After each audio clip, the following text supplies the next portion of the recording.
بسم اللہ الرحمن الرحیم۔ یہ کلام ایاز امیر صاحب نے 22 جنوری 2016 کو لکھا تھا اور اس کا عنوان تھا دہشت گردی کے خلاف جنگ اور تعمیراتی منصوبے۔ لکھتے ہیں، قوم حالات جنگ میں ہے۔ یہ بیان افسانہ طرازی کے سوا کچھ نہیں۔ جب آپ اسلام آباد کے ترقیاتی منصوبوں کی ترجیحات یا لاہور کے فلائی اوورز کے بڑھتے ہوئے جنون کو دیکھیں تو قرب و جوار میں جنگ کا کوئی شائبہ تک دکھائی نہیں دیتا، اور نہ ہی بہترین سہولتیں رکھنے والی ڈیفنس ہاؤسنگ سوسائٹی کے پرکشش اشتہارات سے اس امر کی غمازی ہوتی ہے کہ یہ قوم انتہائی شفاق دشمن سے دو بدو ہے۔ اس دوران جب ہم تمانیت کے سمندر میں غوطہ زن ہوتے ہیں، دہشت گرد ہمارے پہلو میں وار کر دیتے ہیں، جیسے کہ تازہ ترین 4 صدر یونیورسٹی پر حملہ، تو ہمارے مگرمچھ کے آنسوؤں کا سیلاب امڑ آتا ہے۔ یہاں کہتا چلوں کہ جو افراد اپنے عزیز و اقارب کو دہشت گرد حملوں میں کھو دیتے ہیں، ان کے جاں گسل صدمے کا عکاس آنسو روح کی گہرائیوں تک سچے ہوتے ہیں، لیکن ان مواقع پر حکومتی شخصیات سنجیدگی اور شوق کی تصویر بنے قومی منظر نامے کی ایک لازمی رسم ادا کرنے میں طاق ہو چکی ہیں۔ جب یہ لمحات گزر جاتے ہیں، جیسا کہ غم کتنا ہی اندوہناک کیوں نہ ہو سمے کے بہتے دریا میں گھل جاتا ہے، تو یہ احباب ایک مرتبہ پھر آسودگی کے سمندر میں غوطہ زن اپنے بزنس پر متوجہ، یہاں تک کہ ایک اور دہشت گردی کا واقعہ ان کی اس بحویت میں خلل ڈالتے ہوئے غمزدہ دکھائی دینے کی اداکاری کرنے پر مجبور کر دیتا ہے۔ فوج، ایف سی، انٹیلیجنس ایجنسیاں اور دیگر سیکورٹی فورسز سب جنگ میں مصروف ہیں، لیکن وہ اس میدان میں تنہا ہیں۔ جب وہ حملوں کی تاب سہتے اور قربانیاں دیتے ہوئے دائیں بائیں دیکھتے ہیں تو ان کے ساتھ کوئی کھڑا دکھائی نہیں دیتا ہے۔ چکوال اور دور و نزدیک کے دیگر اضلاع کے دیہات کے ہر قبرستان میں فوج کے شہداء مدفون ہیں۔ شاید ہی کوئی کریا ایسا ہو جس نے اس جنگ میں اپنا حصہ نہ ڈالا ہو، لیکن مجموعی طور پر اس میں قوم کی شمولیت حیرت انگیز حد تک عنقا ہے۔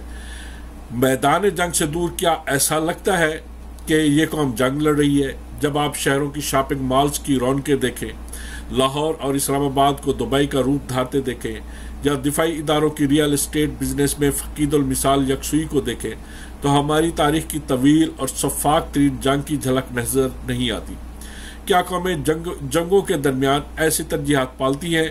کیا وہ اپنے وسائل کو اس طرح اجاڑتی ہیں؟ جب دوسری عالمگیر جنگ کے دوران جرمن طیارے لندن پر کارپیٹ بمباری کر رہے تھے، تو کیا وہاں بھی سیاسی حکمرانوں کے حواس پر مہنگے منصوبے چھائے ہوئے تھے؟ کیا ان کی افواج بھی رہائشی اسکیمیں اور مارکیٹ کر رہی تھی؟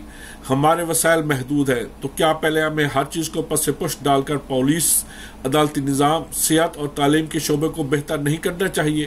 اگر دہشت گردی کے خلاف جنگ جیتنی، مذہبی انتہا پسندی کی لعنت سے نجات حاصل کرنی، اسلام کے نام پر کیے جانے والے نام نہاد جہاد سے چھٹکارا حاصل کرنا اور پاکستان کو ان تمام افریتوں سے نجات دلانی ہے جو ہم نے افغان جنگ کی وجہ سے پال لیے تھے، تو صرف فوج ہی نہیں، تمام قوم کو جنگی بنیادوں پر صف آرا ہونا پڑے گا۔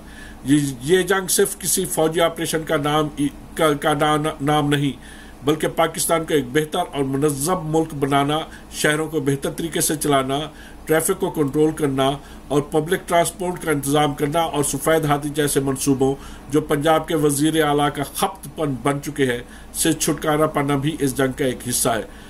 چونکہ دہشت گردی ایک سوچ سے سر اٹھاتی ہے، اس لیے اس جنگ کا انتہائی فعال حصہ تعلیم کے میدان میں دکھائی دینا چاہیے۔